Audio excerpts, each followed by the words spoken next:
25। भाई और बहनों, मातृशक्ति को नमन। स्टूडियो में आपका हार्दिक स्वागत, अभिनंदन है, सत्कार है। सनातन सत्य, यूनिवर्सल ट्रुथ, सार्वभौम सत्य, ये हमारा कार्यक्रम है। ये कार्यक्रम हम दृष्टि विज्ञान के माध्यम से संचालित करते हैं। जैसी दृष्टि वैसी सृष्टि हमारा सिद्धांत है। इस सिद्धांत के अंदर हम उपयोग लेते हैं कुदरती रचना और कुदरत के कानून का सहारा लेते हैं और उसी से ही सनातन सत्य की हम प्राप्ति करते हैं, करवाते हैं, आपको सूझबूझ देते हैं। ये सारा कार्य हम अलग अलग विषयों, एपिसोड्स, चिंतन मनन के साथ करते हैं। तो आज का हमारा बहुत सुंदर विषय है भावनात्मक विकास। भाइयों और बहनों, 210 देश के लोगों का स्वास्थ्य की रक्षा करने वाला वर्ल्ड हेल्थ ऑर्गेनाइजेशन WHO ने हमारे स्वास्थ्य को 5 भागों में बांटा है और उन्होंने कहा है हम मनुष्य को पूर्ण स्वास्थ्य, होलिस्टिक हेल्थ वाला तब मानेंगे जब उसके अंदर 5 तरह के स्वास्थ्य मौजूद हो। पहले शारीरिक स्वास्थ्य, फिजिकल हेल्थ। दूसरा मानसिक स्वास्थ्य, मेंटल हेल्थ। तीसरा भावनात्मक स्वास्थ्य, इमोशनल हेल्थ, जिसको कहते हैं EQ। और जो मेंटल हेल्थ को कहा जाता है IQ। और चौथा स्पिरिचुअल हेल्थ, SQ बोला जाता है, आध्यात्मिक स्वास्थ्य।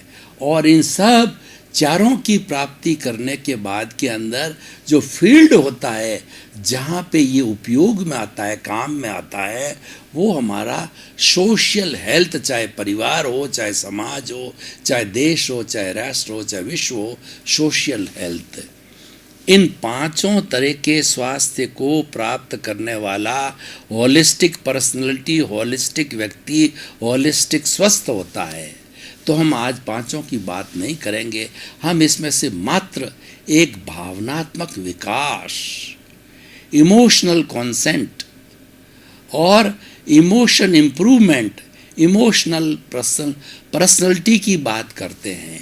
इमोशंस क्या होते हैं कि हमारे भीतर जो चिंतन चलता है, क्रोध का, अहंकार का, माया का और लोभ का, ये नेगेटिव इमोशंस हैं। उसी तरीके से पॉजिटिव इमोशंस भी है। इसके विपरीत देखें कि क्रोध को क्षमा से जीतो, क्षमा पॉजिटिव हो गया। अहंकार को सरलता से जीतो, सरलता जो है वो पॉजिटिव हो गया। और माया को जो है वो मृदुता से जीतो और लोभ को संतोष से जीतो। इस तरीके से हर नेगेटिव का पॉजिटिव थॉट है। तो हम इस जो है भावनात्मक विकास में ये कहना चाहते हैं जिसके पास में पॉजिटिव है वो तो भगवान का रूप है, वो तो एक आइडियल इंसान है और सारे ही गुण हैं, सर्व गुण संपन्न है, वो तो ईश्वर है। इसलिए 3 बातें होती है कि हमारे भीतर भी 3 तरह के माइंड काम करते हैं। पहला होता है एक एनिमल माइंड होता है जो पशुता का होता है, वह तो eat drink and be merry, पंचेंद्रिय 5 इंद्रियों के सुख के अंदर ही रहता है, स्वार्थ की वृत्ति में ही रहता है और वो भोग की वृत्ति करता है। दूसरा जो माइंड होता है ह्यूमन माइंड, ह्यूमन माइंड परोपकारो जीवानाम, ये परार्थ की चेतना वाला होता है। मैं भी जीऊँ, मेरा पड़ोसी भी जिए, live and let others live. 84 lakh जीवा योनि के प्राणी सभी जिए। और तीसरा जो होता है वह हमारा होता है परार्थ की चेतना, वो होती है स्पिरिचुअल माइंड होता है। वो वसुधैव कुटुंबकम का सदस्य होता है। जगत के सब जीवों का कल्याण हो, जगत के सब जीवों को सुख मिले, शांति मिले, आनंद मिले, मुक्ति मिले, सर्वे भवन्तु सुखिनः सर्वे सन्तु निरामया, वह पूरा वसुधैव कुटुंबकम का सदस्य बन जाता है, सन्यासी बन जाता है। संत के लिए कहा जाता है कि संत वह हो जा तो शांत होता है। शांत का मतलब जिसके इमोशंस कंट्रोल के अंदर होते हैं, जिसके नेगेटिव थॉट्स कंट्रोल में होते हैं, क्रोध, अहंकार, माया, लोभ। और पूरे नेगेटिव की बात करूं तो 18 तरह के हमारी भारतीय संस्कृति के 55 धर्म दर्शनों ने 18 तरह के नेगेटिव थॉट्स का बाइफर्फिकेशन, क्लासिफिकेशन किया है, जिसमें सारी बुराई आ जाती है, पूरा मोह का संसार आ जाता है, पूरी बुराइयों का वटवृक्ष, मोह का वटवृक्ष आ जाता है। मोह जो है सब बुराइयों का पुंज है और अनाशक्ति है, वैराग्य है, सब गुणों का पुंज है। तो भाई और बहनों, हम 18 दोष कौन कौन से हैं? क्योंकि भावनात्मक स्वास्थ्य की बात कर रहे हैं, भावनात्मक विकास की बात कर रहे हैं, तो भावनाएं कैसे विकृत होती है उनको जानना जरूरी होता है। क्योंकि हमारी भारतीय संस्कृति के अंदर 3 बातें आती है। पहला आता है गेय, दूसरा हेय और तीसरा उपादेय।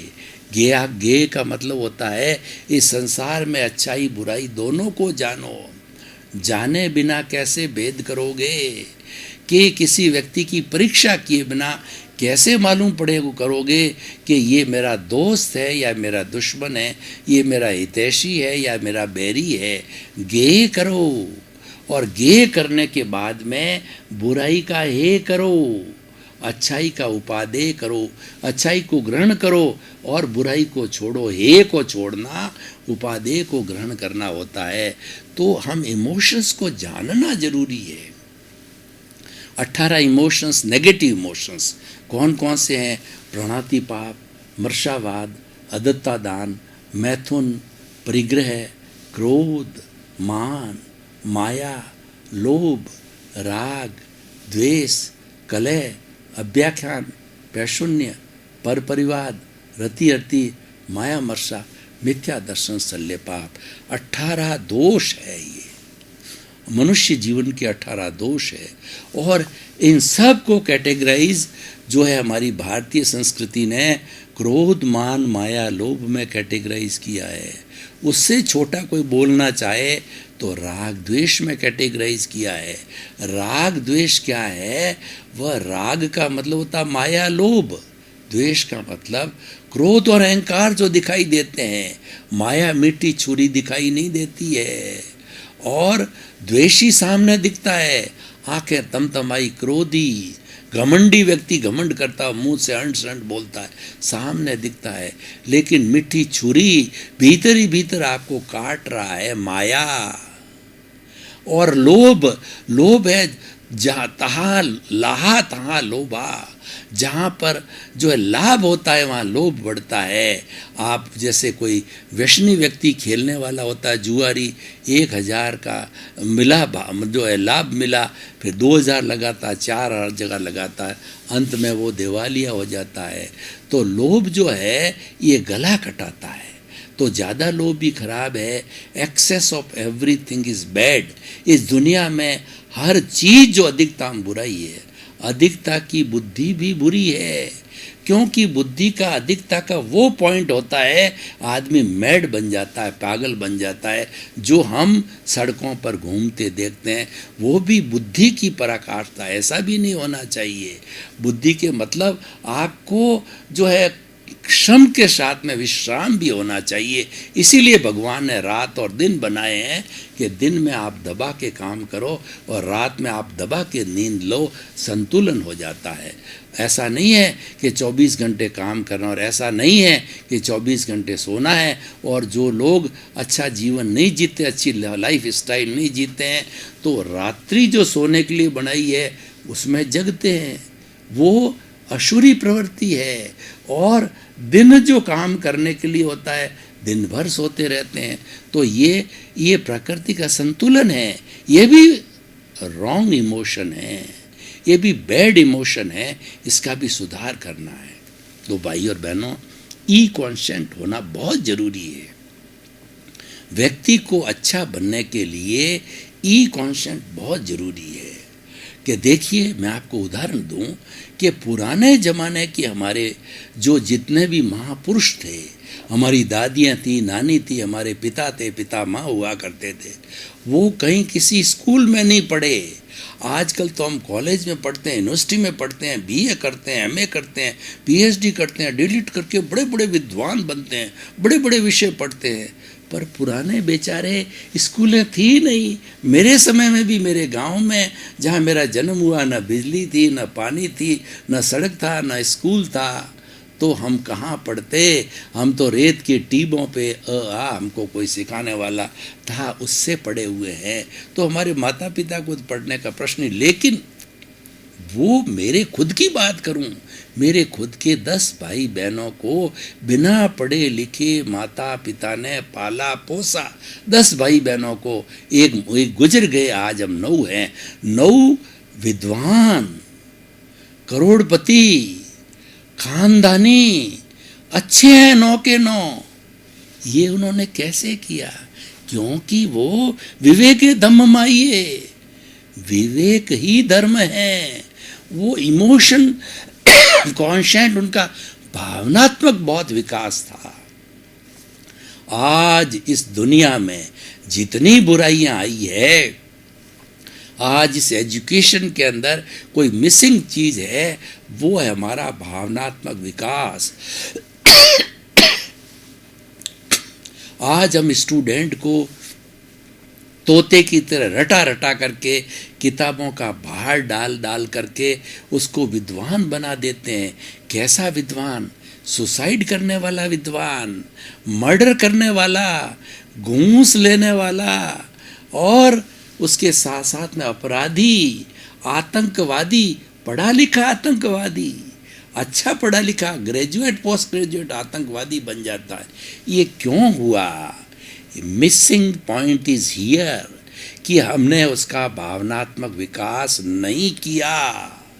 हमने तो उसका इंटेलेक्चुअल विकास किया, बौद्धिक विकास किया। तो उस मिसिंग पॉइंट की पूरी करने के लिए हमें गुरुकुल एजुकेशन को हमारी वर्तमान शिक्षा प्रणाली में जोड़ना चाहिए। मैं आज की शिक्षा प्रणाली की निंदा नहीं करता, लेकिन जो मिसिंग पार्ट है, जो उसके रिजल्ट आ रहे हैं, थोथी डिग्रियों के रिजल्ट आ रहे हैं, उसको थोथी डिग्री नहीं बना के प्रैक्टिकल डिग्री बना दे। अपराध कितने बड़े! अरे आप 30-50 साल पहले जाओ, अपराध 1-2% था। आजकल तो अपराध 98% बढ़ गए। क्यों बढ़ गए?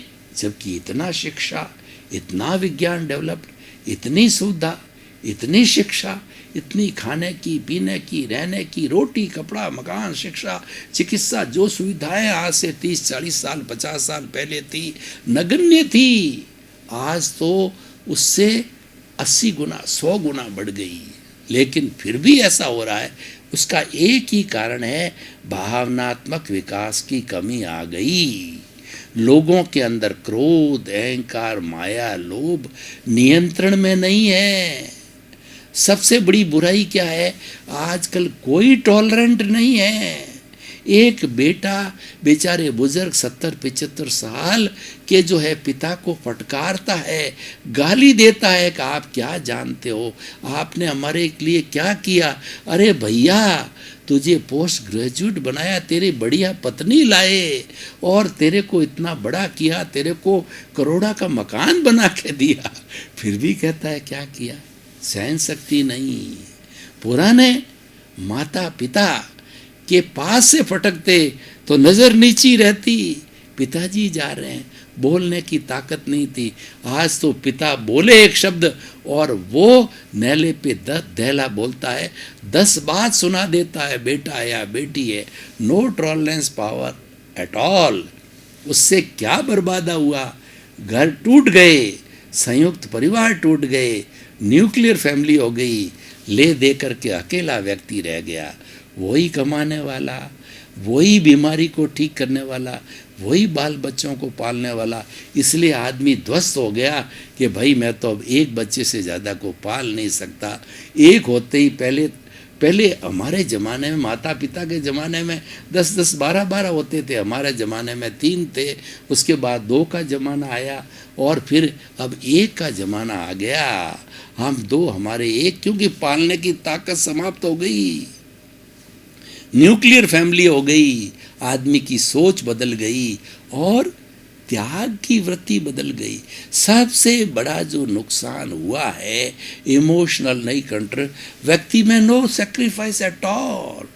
पहले कितना सेक्रीफाइस करते थे कि घर के अंदर जितने लोग हैं, अगर माँ है और 10 उसकी संतान है और घर में 10 आम हैं, तो माँ एक एक को बांट बांट के देती, बाहर गया हुआ है उसका सुरक्षित रखती। और माँ क्या करती, हमने वो जमाना देखा है कि सबसे पहले नाश्ता डालने के पहले 10 भाई बहनों को माँ कहती है कि प्रभु भक्ति करके आया कि नहीं, नवकार मंत्र गिन के आया कि नहीं आया, सब अपने बड़ों को प्रणाम किया कि नहीं किया, नहीं किया करके आ, फिर नाश्ता मिलेगा। वो संस्कृति कहाँ गई?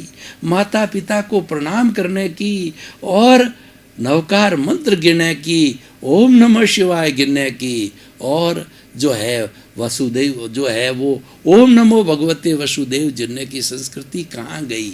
भावनात्मक गिरावट आ गई। मैं उसके विकास की बात करता हूँ, उसका विकास करो। और बच्चों के, बूढ़ों के, बुजुर्गों के क्रोध, अहंकार, माया लेवल का पारा नीचे कराओ। अगर क्रोध नीचे हो गया तो जीता जागता भगवान बन गया। अगर अहंकार शून्य हो गया व्यक्ति, तो वो तो पूजनीय, आदरणीय, वंदनीय, शुद्ध हो गया। आजकल पढ़ा लिखा कहता है कि आप क्या जानते हो, मैं तो सब जानता हूँ। किसी को सलाह दो तो मैं तो सब जानता हूँ, आपकी सलाह आपके पास रखो। पुराने ज़माने के अंदर बुज़ुर्गों के पास बैठने से शिक्षा मिलती थी, पालन किया जाता था, उनका भावनात्मक विकास बहुत तेज था। वो जो है बहुत गहरे चिंतन किए हुए होते थे, वो कॉमन सेंस को जानते थे और वो विवेके धम्ममाइये, विवेक ही धर्म है, विवेक को जानते थे। विवेक समाप्त हो गया बिल्कुल। तो भाई और बहनों, हम अगर निष्कर्ष, क्योंकि समय कम रहा है, तो हम अगर निष्कर्ष की बात करें तो मैं कहना चाहता हूँ, एक अच्छा इंसान बनाना है। आपके बच्चे को, बच्चियों को, भाई को और किसी को भी अच्छा बनना है या बनाना है, तो मेरा एक ही निवेदन है, अपना भावनात्मक विकास करो। भावनात्मक का मतलब नेगेटिव थॉट्स, हर नेगेटिव थॉट्स को बदल करके पॉजिटिव में बदलो। नेगेटिव को बिल्कुल जगह नहीं दो। आप पढ़े लिखे लोगों के चार्ट बना दो, पॉजिटिव थॉट, नेगेटिव थॉट, आपको सब पता है। नेगेटिव थॉट्स में क्रोध, अहंकार, माया, लोभ, 18 तरह के। पॉजिटिव में आपको ध्यान है मैत्री, प्रमोद, करुणा, मध्यस्थता, और किसी को दुख न देना, गाली न देना, गलोच न करना, झूठ नहीं बोलना, और हिंसा नहीं करनी, चोरी नहीं करनी, और सीमित साधनों को रखना और इच्छाओं को कम रखना। तो ये सारा जो है ना, ये नेगेटिव थॉट्स को कम करना, नेगेटिव थॉट्स को ज़ीरो करना, पॉजिटिव थॉट को बढ़ाने के लिए भावनात्मक विकास है, जिसकी आज बहुत बहुत बहुत बहुत ज़्यादा है। आज विधानसभा में कुर्सियाँ चलती है, तू मैं होती है। अरे वो हमारे आदर्श है। हम 1-1 लाख की जनता या 10-10 लाख की जनता के एमपी को और 1 या 2 लाख की जनता को एमएलए करके चुनते हैं। हम जो है 20-25 हज़ार गाँव के लोग एक हमारा प्रतिनिधि सरपंच को चुनते हैं। वो कैसा होना चाहिए? वो आदर्श होना चाहिए, वो राम राज का व्यक्तित्व होना चाहिए। हमारी कठिनाइयों को आगे रखे, वो तो अपनी जेब में भरना चालू हो जाता है जब जो विधानसभा में या लोकसभा में जाता है और वहाँ पे वो तू मैं करते हैं और वो तू मैं दिखाई जाती है टीवी पे, तो बच्चे क्या सीखेंगे? सीरियल को देखो, सीरियल ऐसे दिखाए जाते हैं कि नैला पे दहला मारो, टिट फॉर टैट करो। ये नहीं दिखाया जाता है किसी ने बड़े ने कह दिया है तो क्षमा मांग लो उससे, गलती हो गई क्षमा करो। हिंसा की वारदातें बढ़ाई जाती है, हिंसा के ज़्यादा से ज़्यादा फिल्म है और सीरियल दिखाए जाते हैं। इन सब को रोकिए, ये मानवता को डुबाने वाले हैं। तो अगर अच्छा इंसान बनाना है तो भावनात्मक विकास करो, अगर अच्छा परिवार बनाना है भावनात्मक विकास कराओ, एक अच्छा देश विश्व बनाना है तो वसुधैव कुटुंबकम का विकास करो। वसुधैव कुटुंबकम भावनात्मक विकास है, ये हमारा इमोशनल कॉन्सेंट है, यानी हमारे जितने जितने नेगेटिव थॉट्स है, नकारात्मक सोच है, वो दूर करके उसकी तरह सकारात्मक को इंसर्ट करो। इसलिए भाई और बहनों, जब मैं एक प्रोफेसर होने के नाते जब कभी भी मेरे स्टूडेंट की क्लास देता हूँ तो सबसे पहले इस भावनात्मक विकास के लिए 3 स्लोगन बड़े ज़ोर की आवाज़ से बोलता हूँ, पालन करता हूँ, सिखाता हूँ, व्याख्या करता हूँ। Think positive, think positive, think positive. आप सकारात्मक सोचो। और उसके बाद कहता हूँ do positive, do positive, do positive. अच्छाई की तरफ जाओ। जब आप ये करने लग जाओगे तो be positive, be positive, be positive, आप अच्छे इंसान बन जाओगे। तो हमारा जो है इस इमोशनल, इस भावनात्मक विकास का उद्देश्य ये है अच्छे इंसान का निर्माण कराना। अच्छा इंसान कौन? जो भीतर और बाहर से दोनों अच्छा हो, बाहर रंग रूप अच्छा दिखाई दे, बाहर एक पढ़ी लिखी पर्सनैलिटी दिखाई देवे और भीतर काला का काला, भीतर शून्य, वो नहीं चाहिए। बाहर से तो 100% बन गया तो भीतर बाहर 50 हो चलेगा।